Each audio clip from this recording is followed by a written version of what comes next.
y nos metemos en esa particular sala de cine, como llevo diciendo en la semana, en la que está mi compañero, al que voy a presentar ahora, tranquilo, y en la que estoy yo, y en la que estáis todos vosotros, si queréis.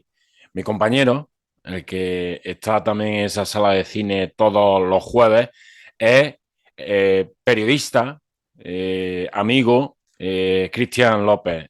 Muy buenas noches, Cristian. Buenas noches, Rafa. Una semana más. Una semana más. Y esta semana nos vamos a meter un poquito en la ciencia ficción, que la semana pasada dijimos que no nos habíamos metido de lleno en ese género, aunque Midnight in Paris tuviera un poquito de ciencia ficción. Hoy tampoco va a ser ciencia ficción como tal, va a ser más fantasía. Sí, Nos vamos a meter con una de las grandes películas de un director, Tim Burton. Eh, de hecho, es su primer largometraje, digamos, con potencia, ¿no? Porque antes, bueno, había hecho alguna cosita. Beetlejuice, Cristian. correcto. Nos metemos tal y como, o sea, la has definido bien, más que ciencia ficción sería del género del fantástico y también nos metemos de lleno en otro género que tampoco habíamos tocado, que es la comedia. La verdad que un poco con Mujer al borde de ataque de nervios estaba ahí entre la comedia y el drama y La vida es bella también, pero bueno, este sí que yo lo considero 100% comedia, con fantástico, como hemos dicho. Y sí, una de las obras maestras, ¿no? de Tim Burton, este Beetlejuice, que yo te tengo que ser sincero y la recordaba, hacía tiempo que no la revisaba y viéndola estos días la recordaba mucho más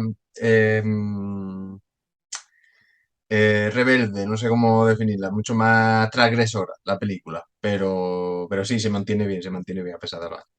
Pues te voy a decir una cosa, me pasó más o menos lo mismo cuando la revisé, que fue ayer exactamente, un día antes de la grabación de este programa, y la recordaba no más transgresora, sino más cómica, ¿no? Como que También, sí. me hacía reír También. más. Aún así, para mí es de las películas que mejor se conservan. Hay que tener en cuenta que Beetlejuice se estrena en el 88, 1988. Tú me parece que todavía no estabas ni en proyecto, Cristian. No, no, no andaba, no Efectivamente, andaba, yo no tenía andaba. 3 añitos y tú no estabas ni en proyecto, o sea que fíjate si ha pasado tiempo, más de 30 años, camino de los 40 poco a poco. Y sin embargo, es de las que mejor se conservan, decía antes, ¿no, Cristian? Porque luego Tim Burton, con el paso de los años, ha ido pasando a cosas, aunque hayan mantenido su sello, ha ido pasando a cosas quizá un poco más comerciales, ¿no? Sí, o sea, no, sí es verdad que no he hecho también hay que decir que si no me, es su segundo largometraje, Beetlejuice, si no me equivoco. Antes había hecho muchos cortos y creo que antes estaba la aventura de Pee-wee, pero creo que este es su segundo largometraje y ya contando entonces con un reparto de de muchísimo peso. Y la verdad que se conserva bien y ya no sé si diría que se pasó a un terreno más comercial, pero sí que se pasó a un terreno mucho más serio. Posteriormente, la verdad que en su mayoría de su filmografía abandona la comedia como tal, a este género eh, ya no solo cómico, sino, como decíamos, un poco transgresor, un poco porque es verdad que hay ciertos temas en la película que se tocan que viéndolo, pensándolo en perspectiva, dice, joder, es transgresor el hecho de que el protagonista no se quiera casar con una menor de edad, no sé, hay cierto tipo de cosas que llaman la atención en ese sentido. Y sí que luego se fue manteniendo su sello siempre, ¿no? Porque la verdad que la mayoría de películas de Tim Burton se reconoce, pero sí que se pasa a un género un poco más serio, otro tipo de historias, siempre manteniendo el cuento o la fantasía como vehículo, pero no tanto lleva a la comedia. Has dado dos apuntes interesantes. Voy con el primero. El reparto es espectacular. Tenemos a Michael Keaton, que es el protagonista, sin embargo, aparece muy poco. Michael Keaton, que es Beetlejuice, aparece muy 17 minutos. poco. El papel protagónico en la película, por presencia, por decirlo así, lo tienen Alec Baldwin y Gina Davis. Y luego aparece también Winona Ryder, ¿no? Una jovencísima Winona Ryder, pero bueno, yo no me quisiera olvidar, perdón, de otros intérpretes como, espérate que lo voy a buscar, Jeffrey Jones, que es un habitual en el cine de Tim Burton, o Catherine O'Hara, que la mayoría de la gente a lo mejor no le suena, pero es la madre de Solo en Casa, ¿no? De Macaulay Culkin, Correcto. De Solo en Casa, y aparece también incluso Robert Goulet, que es un cantante, actor estadounidense de muchísima relevancia, ¿no? Aunque este sería el cameo típico de Santiago Segura, ¿no? Qué pedazo de reparto, Cristian, para una casi ópera prima, ¿no? Sí, sí, sin duda. Es verdad que se juega un poco con ventaja porque, por ejemplo, el hecho de Winona Ryder, pues es un descubrimiento de Tim Burton en cierto sentido, porque es su primera gran película y además una película que con muy poco presupuesto y que recaudó muchísimo dinero pues, por lo que sería un poco el descubridor Tim Burton de esta actriz, que luego estaría con él también, por ejemplo, en Eduardo Manos Tijeras, y ya un poco relanzaría su carrera a partir de este Shoe. Pero sí, la verdad que un reparto bastante importante y con, sobre todo, ¿no? Esa presencia quizá la más destacada de todas, que sea la de Michael Keaton, que pese a que solo aparece poco más de 17 minutos de la hora y media que dura la película. De mi punto de vista, se come la película cada vez que aparece. O sea, totalmente el personaje con el que te quedas en todo momento. Y yo creo que la película es lo que es y ha perdurado en el tiempo. Se ha convertido en una película de culto por ese personaje. Michael Keaton, hacemos un inciso. Michael Keaton, ¿te parece un actor infravalorado por parte de la crítica y por parte del público? Porque yo Michael Keaton le tengo una consideración muchísimo mayor de la que pueda considerarse en términos generales por parte ya te digo, de la crítica, incluso del público, ¿no? Es como un actor que está ahí en un segundo plano siempre y a mí me parece un actor tremendo, ¿no? Sí, sí, la verdad que yo no sé si lo diría como infravalorado, pero bueno, sí que se puede decir que es un actor que tampoco se tiene relevancia como de los mejores de su generación, o quizás sí, pero también, como pasa con otros muchos, tiene papeles muy sobresalientes, como este mismo Beetlejuice, pero la verdad que luego, bueno, toma ya decisiones que un poco le perjudica en sí en su carrera o en su imagen, pero la verdad que en la mayoría de películas que tú piensas que está Michael Keaton, cumple, siempre cumple y tiene un papel importante. Y voy al segundo dato que daba, que me ha interesado, que es que es la película transgresora en cuanto a los temas que toca. Has dado uno, que iba a hacer un comentario sobre Fernando Sánchez Dragó y prefiero no hacerlo. Eh, y me voy a ir a otro, que he caído cuando lo estaba comentando, ¿no? Aquí se trata la muerte, que es un tema muy tabú aún hoy en día, con muchísimo humor y sarcásticamente incluso es la base, ¿no? Sobre la que se apoya la película.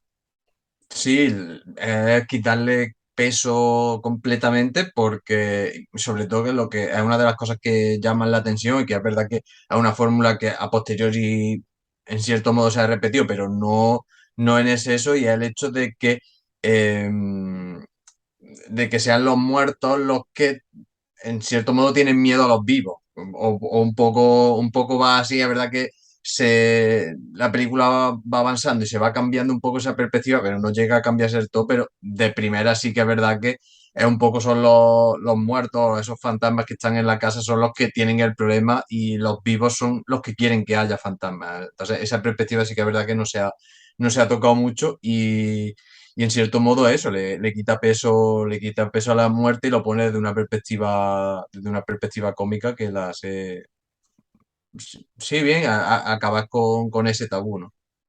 Cristian, vamos a irnos a la primera vez que ves la película.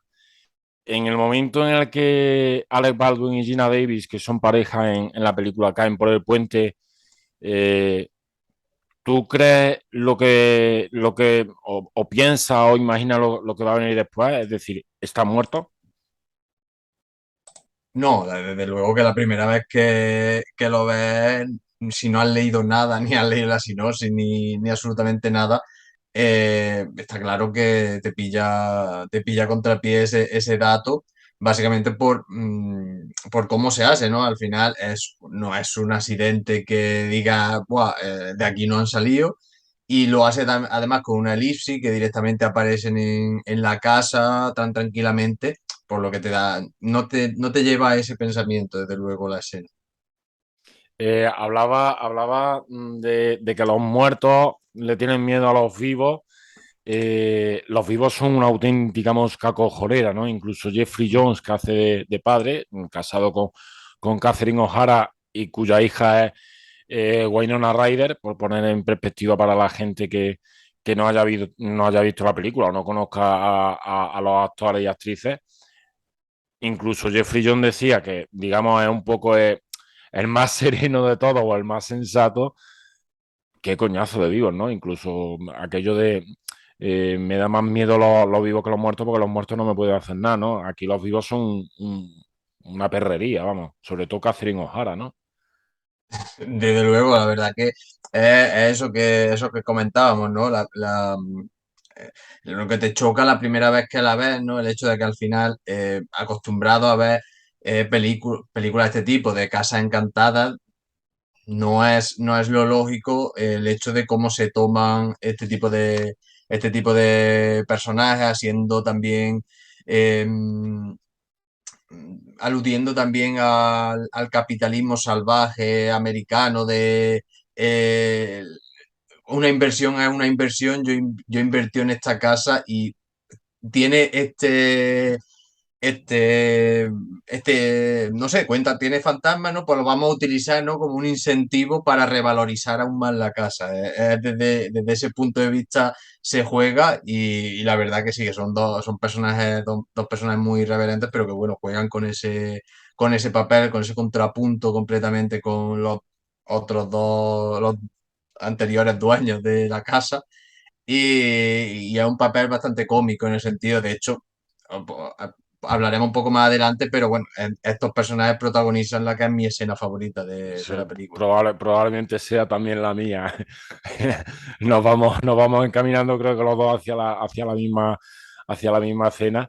Estos Beetlejuice, que personajes. como comentaba Cristian, tuvo un enorme éxito, tanto que se convirtió incluso en serie de animación De hecho, posteriormente, yo fui eso, lo primero que yo recuerdo cuando pienso en Beetlejuice es esa serie de televisión. Sí. que la emitían en la 2. Estamos Mm. hablando de años ya, mm, bueno, de hace muchos años, porque Creo además, que principio de los 90 más o claro, menos. claro, de hace muchos años. Yo es que he vivido la uno y la 2 y punto pelota, ¿sabes? Entonces, es lo que tiene ir cumpliendo días y meses en el calendario. Cristian, de Beetlejuice, de repente surge una figura como cineasta que para mí, hablábamos la semana pasada de Woody Allen, que era de mis favoritos. Tim Burton quizás no sea de mis favoritos o no lo tenga siempre presente, pero nace una figura como Tim Burton que es espectacular. Fíjate, en el 89, un año después, aparece Batman, que para mí es la mejor versión que se ha hecho en el cine, incluso por delante del Caballero Oscuro, ¿no? De Christopher Nolan.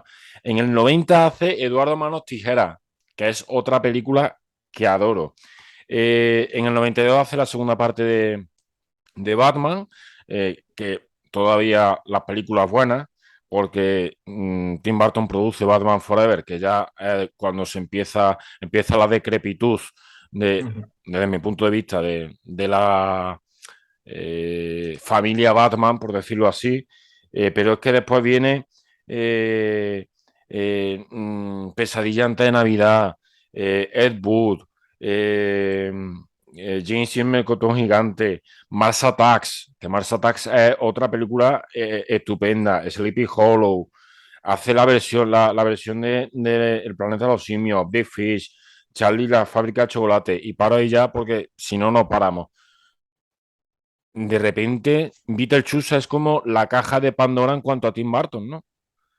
Sí, un poco el descubrimiento, ¿no? De este director con un estilo completamente peculiar y absolutamente personal, que es lo que decíamos. Y lo mismo que ocurre, hay determinados directores de cine que yo creo que un poco pasan, su trascendencia es mayor por el sello que tiene, ¿no? Una película de Woody Allen, sabes que es una película de Woody Allen, si la ves a los pocos minutos. Una película ¿qué te digo yo? Martin Scorsese también. De Martin Scorsese, sabes Porque a los cinco perfectamente que es minutos Martin sabes que va a Scorsese. durar 140. Es una película de Steven Spielberg, sabes que es Steven Spielberg o que está producida, o que está en el universo Spielberg. O sea, y una película de Tim Burton en el momento que empieza, sabes que es una película de Tim Burton. Es verdad que, bueno, tiene determinadas obras que un poco se alejan aunque no, incluso pensando incluso en el Batman, hasta la atmósfera de Batman se acerca a ese tipo de Oscuridad, oscuridad sí, colorida. sí, oscuridad colorida y su tipo de la vestimenta, de cómo a él le gusta vestir, el tipo de vestuario que utiliza, el maquillaje, que es muy importante en todas las películas de Tim Burton y que al final te hace una película. Es lo que decía que se va un poco de la comedia porque, por ejemplo, pensando en Charlie y la fábrica de chocolate, es una película a priori que puede hasta ser infantil la historia y que puede considerarse, pero o por lo menos las veces que yo la he visto, una película súper dura, que los personajes son muy oscuros y que para nada hay claridad. O sea, para mí es una película que transmite un mal rollismo brutal, y me pasa con la mayoría, ¿no? De las películas de Tim Burton, incluso otra adaptación como Alicia en el País de las Maravillas, también una película muy mal rollera.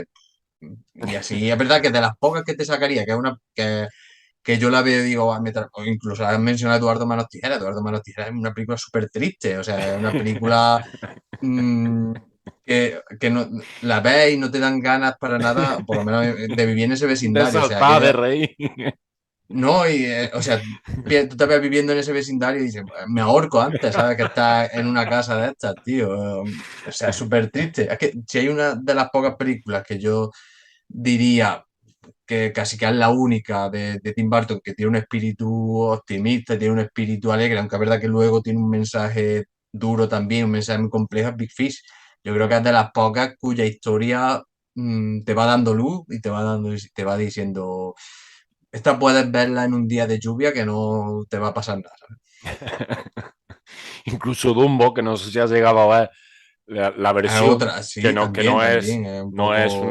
no es, o sea, Tim Burton hace con la historia lo que le viene en gana, ¿no? mm, Quien haya visto Dumbo, la original en dibujos animados y vaya a ver Dumbo de Tim Burton, que no espere que sea lo mismo, pero en live action, es totalmente distinta. No, Y no, no. Dumbo, yo con Dumbo, la de Tim Burton, lloré, lo digo abiertamente, lloré. Me parece una historia tétrica, incluso de dura y de triste, ¿no? ¿Cuál sería tu película favorita de Tim Burton? Ya que estamos, Cristian, estamos hablando de Beetlejuice, pero bueno, como también le metemos manos a los directores, ¿cuál sería tu película favorita de Tim Burton? Yo me quedo con Eduardo Manos Tijeras, te lo digo ya. Yo me quedo con Big Fish. Por eso de que te es un poquito más animada, No, es así, sí, no solo eso, sino que, no sé, también es una más alegre. película. Pero no solo por el hecho de que sea más alegre que me guste, sino por que conecto mejor con la película. Si bien hablabas de Eduardo Manos Tijera, por ejemplo, Eduardo Manos Tijera me parece una película maravillosa también, pero es verdad que yo no termino de conectar en ningún momento con esa, si bien sí conecto con Sombras Tenebrosas, por ejemplo. Es una película que a mí me encanta y que yo creo que no está lo suficientemente valorada dentro de su carrera, o la mencionaba antes, Mars Attack. Me parece una película infravalorada completamente, pero sí, ya te digo, si hay alguna que como fábula y como historia que yo conecte y que ha envejecido de lujo, que es verdad que es mucho más reciente que todas estas que estamos mencionando, para mí es Big Fish. Y ahora te voy a adivinar la mejor escena, que ya nos vamos pasando de tiempo poco a poco. Te voy a decir solo una palabra. Banana. Es correcto, es correcto. Pues Sin descríbela, duda, descríbela tú. Bueno, pues básicamente una cena, ¿no? Que están ahí con los invitados y un poco estos personajes que los dueños de la casa realmente, los fantasmas, se quieren deshacer de ellos y una de las formas que se le ocurre es metiéndose en sus cuerpos, ¿no? Y haciéndoles bailar allí esta Con la canción que la canción de la verdad que banana. la canción de la Calipso. banana muy, muy, muy, muy divertida, que de hecho el personaje de Otto, que ahora no recuerdo el nombre, Glenn Sadix, si no me equivoco, el personaje de Otto, no sabía bien cómo definirlo, porque de primera se supone que es una especie de interiorista, ¿no? De decorador de Diseñador de interiores, interiores, sí. exactamente, pero que luego se vuelve un Iker Jiménez o sea, que tiene casi, es más sensible hacia lo paranormal que incluso la hija. También uno de los personajes más divertidos de la película.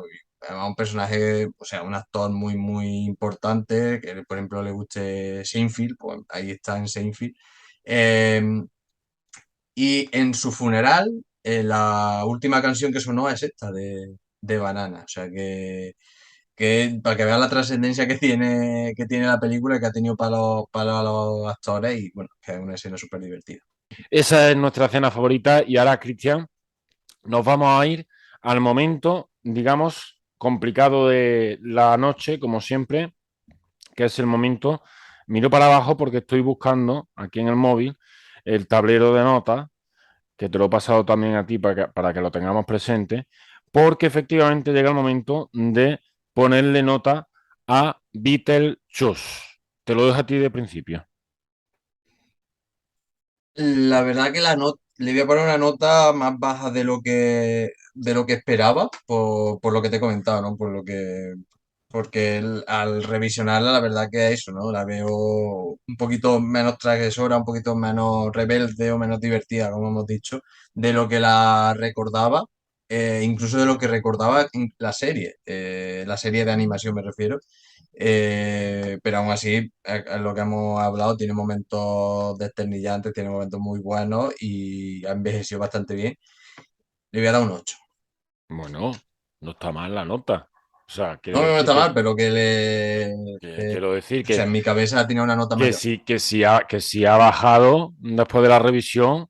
La tenía en muy altísima estima ya de antes. Pues Sí, fíjate, porque es el estilo de película que a mí me gusta mucho, el estilo este ochentero, un poco cutre, un poco serie B, no sé, es el estilo que más me gusta de cine y por eso me ha faltado un toque más picante de la película, pero pero con muy buen montaje, con muy buena fotografía.